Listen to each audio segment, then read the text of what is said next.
Hello friends, আসসালামু আলাইকুম। আজকে রেসিপিতে স্বাগতম জানাচ্ছি। আজকে মজাদার একটি রেসিপি নিয়ে চলে আসলাম, সেটা হচ্ছে লাচ্ছি। এই গরমে যদি এক গ্লাস এরকম লাচ্ছি থাকে তাহলে মন প্রাণ একেবারে জুড়ে যাবে, কলিজাটা ঠান্ডা হয়ে যাবে। তো আজকে কিভাবে তৈরি করছি সেটা আপনাদের সাথে শেয়ার করছি। আশা করছি রেসিপিটি আপনাদের ভালো লাগবে। প্রথমে আমি একটি ব্লেন্ডার জগের মধ্যে 1 কাপ টক দই নিয়েছি। আমি 1 কাপ থেকে 1.5 কাপ টক দই নিব। তারপর লিকুইড দুধ জাল করতে করতে অনেকটা ঘন হয়ে গিয়েছে। হাফ লিটার লিকুইড দুধ দিয়েছি, চিনি দিয়ে দিলাম পরিমাণ মতো, স্বাদ মতো চিনিটা দিবেন। আর গুঁড়া দুধ আমি এখানে দিয়েছি 1 কাপ। গুঁড়া দুধটা একটু বেশি পরিমাণ দেওয়ার চেষ্টা করবেন, তাহলে খেতে অনেক বেশি ভালো লাগবে। পরিমাণ মতো পানি দিয়ে দিলাম এখানে। তারপর আমি এটা সুন্দরভাবে ব্লেন্ড করে নিলাম। দেখতে পাচ্ছেন সুন্দর করে কিন্তু আমি ব্লেন্ড করে নিয়েছি। এরপর যে আমি দিয়ে দিচ্ছি আইসক্রিম। আমি এখানে পোলার আইসক্রিমটা দিচ্ছি।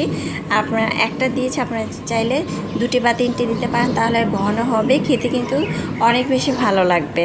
তারপরে এখানে দিয়ে দিব বরফ কুচি। বরফ কুচিটা অবশ্যই দেওয়ার চেষ্টা করবেন, ঠান্ডা পানি তো আমি দিয়েছি।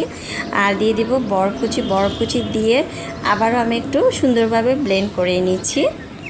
দেখতে পাচ্ছেন হাফ লিটার দুধ দিয়ে কিন্তু আমরা পরিবারের সবাই লাচ্ছি তৈরি করে খেতে পারি। আর বাসার উপকরণ দিয়ে এই মজাদার লাচ্ছিটা থাকলে, যে গরম পড়েছে এই গরমে যদি এই মজাদার 1 গ্লাস লাচ্ছি থাকে তাহলে কিন্তু আর কিছুই লাগে না।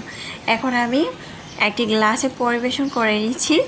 মাশাআল্লাহ, দেখতে যেমন সুন্দর হয়েছে, খেতে কিন্তু তার থেকে বেশি মজাদার হয়েছে। চাইলে কিন্তু এই মজাদার লাচ্ছিটা এভাবে চটপট করে তৈরি করে নিতে পারেন। আর আজকের রেসিপিটা যারা নতুন রাঁধুনি তাদের তো অবশ্যই কাজে আসবে।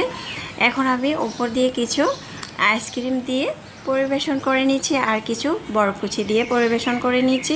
আর বেশি কিন্তু ঠান্ডা খাওয়া যাবে না। বেশি আমরা গরম দেখে যে বেশি ঠান্ডা খাবো, ঠান্ডা খেলে কিন্তু কিছুদিন পরে আবার ঠান্ডায় আমাদের মরতে হবে। তাই ঠান্ডাটা অবশ্যই বুঝে চিন্তে করে খেতে হবে। এরকম ঠান্ডা ঠান্ডা কুলকুল যদি 1 গ্লাস লাচ্ছি থাকে তাহলে কিন্তু আর কিছুই লাগে না। আপনারা নিজেরাই দেখতে পাচ্ছেন কতটা ইয়াম্মি লাগছে।